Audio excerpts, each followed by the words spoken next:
Guys at last നമ്മളിത് ആ കുമ്മട്ടിക്കടയിൽ കയറി മിഠായി വാങ്ങാൻ തീരുമാനിക്കുകയാണ്. പൈങ്കിളി അപ്പം അമ്മേനോട് കൂടുതൽ പൈസ ചോദിക്കുവാണ്. ഗൈസ് മിഠായി വാങ്ങണം എന്നൊക്കെ പറഞ്ഞിട്ട് കേട്ടോ. അറ്റ് ലാസ്റ്റ് അമ്മ അതാ നമുക്ക് 20 റുപ്പീസ് തന്നിട്ടുണ്ട് കേട്ടോ. അപ്പോൾ 20 റുപ്പീസ് നമ്മളിത് മിഠായി വാങ്ങാൻ വേണ്ടി വന്നിട്ടുണ്ട് കേട്ടോ.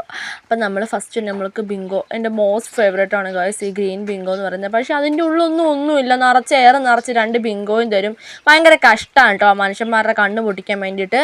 പിന്നെ റിങ്സിൻ്റെ ഉള്ളിൽ പിന്നെ അത്യാവശ്യം ഇച്ചിരി കുർക്കുറേൻ്റെ ഉള്ളിലും ഉണ്ട് കേട്ടോ. അപ്പം നമ്മളിതേ 2 ബിങ്കോയും അതുപോലെ തന്നെ നമ്മൾ മിഠായും വാങ്ങിയിട്ടുണ്ട് കേട്ടോ. അപ്പോൾ നമ്മളിതും വാങ്ങിയിട്ടാണ് നമ്മൾ തിന്നുകൊണ്ട് നമ്മളിനി വീട്ടിലേക്ക് പോവാണ് മേമിയുടെ.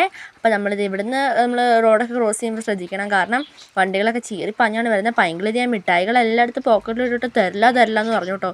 ഞാൻ മോസ്റ്റ് കളിപ്പായിട്ട് മര്യാദയ്ക്ക് തരാൻ പറഞ്ഞപ്പോൾ അങ്ങനെ ഭീഷണിപ്പെടുത്താൻ വേണ്ടി തുടങ്ങി കേട്ടോ. അങ്ങനെ നമ്മളിനി എന്ത് ചെയ്യാൻ വേണ്ടി പോവാണ്, നമ്മുടെ ബസ് സ്റ്റോപ്പിൽ അവർ ഷോപ്പർ വെച്ചിട്ടുണ്ടായിരുന്നു കേട്ടോ.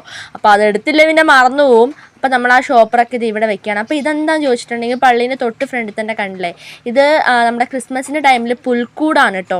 ക്രിസ്മസിൻ്റെ ടൈമിൽ ഇവിടെ പുൽക്കൂട് റെഡിയാക്കുന്നതാണ്. കണ്ടില്ലേ, അടിപൊളിയാണ് കാണാൻ വേണ്ടി കേട്ടോ. ഈ ബിങ്കോയിനുള്ള ഒന്നുമില്ല, അതാണ് പൈങ്കിളി കാണിച്ചു തന്നിട്ട് വിഷമം പറയുന്നത് ഗായ്സ്.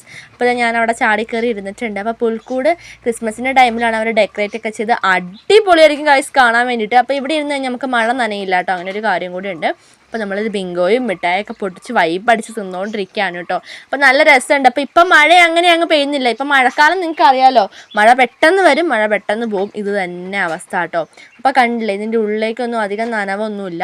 അപ്പോൾ ഇത് 1 റുപ്പീസിൻ്റെ മിഠായിയാണ് കേട്ടോ. അപ്പോൾ അതിനകത്ത് 2 മിഠായി നമുക്ക് കിട്ടും. 2 കണ്ടില്ലേ, ചോക്ലേറ്റ് ബോൾസ് ആണ് കേട്ടോ. അപ്പോൾ അത് ഞാൻ തിന്നുന്നുണ്ട്, നല്ല ടേസ്റ്റ് ഉണ്ട് കേട്ടോ. അപ്പോൾ അതൊക്കെ തിന്നിട്ട് നമുക്കിനി നേരെ മെമ്മിൻ്റെ വീട്ടിലേക്ക് പോകണം. അപ്പോൾ സത്യം പറഞ്ഞാൽ ഗായ്സ് കൂടെ വിശക്കുന്നുമുണ്ട്, രാവിലെ ബ്രേക്ക്ഫാസ്റ്റ് കഴിച്ച് ഇറങ്ങിയതല്ലേ. അപ്പോൾ ഇതൊന്നും വയറ് നിറയ്ക്കാൻ ഓർത്ത് ഇതിൻ്റെ ഉള്ളൊന്നും ഇല്ല ഗൈസ്, അതാണ് വിഷമം.